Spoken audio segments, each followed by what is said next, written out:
అందరికీ నమస్కారం। మరి తెలంగాణ రాష్ట్రంలో కాంగ్రెస్ ప్రభుత్వం వచ్చినప్పటి నుంచి అరాచక పాలనకు మొదలైంది। ఎందుకంటే తెలంగాణ రాష్ట్రంలో గురుకుల పాఠశాలలలో వొకేషనల్ కోర్సులను ఈ రాష్ట్ర ప్రభుత్వం తీసే ప్రయత్నాలు చేస్తూ ఉన్నాయి। మరి డాక్టర్ ఆర్ఎస్ ప్రవీణ్ కుమార్ గారు 2019లో ఒక మంచి ఉద్దేశంతో విద్యార్థులందరికీ సెల్ఫ్ ఎంప్లాయ్మెంట్ కల్పించడం కోసం, ఒక బిజినెస్ మ్యాన్లను తయారు చేయడం కోసం ఈ టెక్నికల్ కోర్సులను ప్రవేశపెట్టారు। మరి తెల్కపల్లిలో కానీ లింగాలలో కానీ ఎంఎల్టీ కోర్సులు, సిజిటి కోర్సులను ప్రవేశపెట్టి విద్యార్థులందరినీ చైతన్యపరిచి వాళ్ళ స్వతహాగా వాళ్ళ కాళ్ళ మీద నిలబడేటట్టుగా మరి ప్రయత్నం చేశారు। ఇప్పటికి కూడా చాలామంది విద్యార్థులందరూ లబ్ధి చెందారు।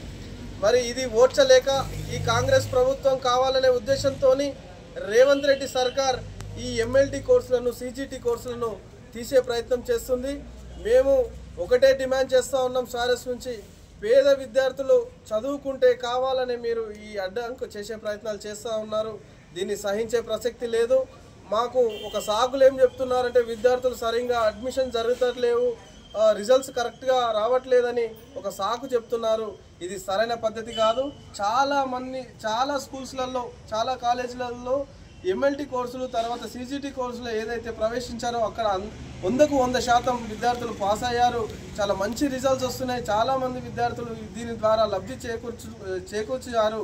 మరి ఇట్లాంటి కోర్సులను మీరు తీసేసి మరి ఎన్నో మరి కొత్తగా మేము వేరే కాడ స్థాపిస్తాం, కొత్త కోర్సులు ప్రవేశపెడతామని చెప్తున్నారు, కానీ ఇది కరెక్ట్ అయిన పద్ధతి కాదు।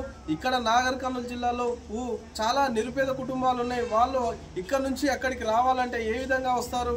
మరి వాళ్ళు ఏ విధంగా చదువుకునే ప్రయత్నాలు చేస్తున్నారు? ఇక్కడున్న మరి ఎంప్లాయ్మెంట్ ఎక్కడ పోవాలనేది పూర్తిగా మేము డిమాండ్ చేస్తూ ఉన్నాం।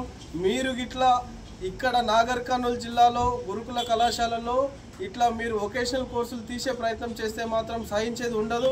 అవసరమైతే గురుకుల కార్యదర్శి ఆఫీస్ని కూడా ముట్టడిస్తామని డిమాండ్ చేస్తున్నాం। ఖచ్చితంగా ఈ గురుకుల పాఠశాలలో యథావిధిగా ఎంఎల్టీ కోర్సులు, సిజిటి కోర్సులు, వివిధ ఇతర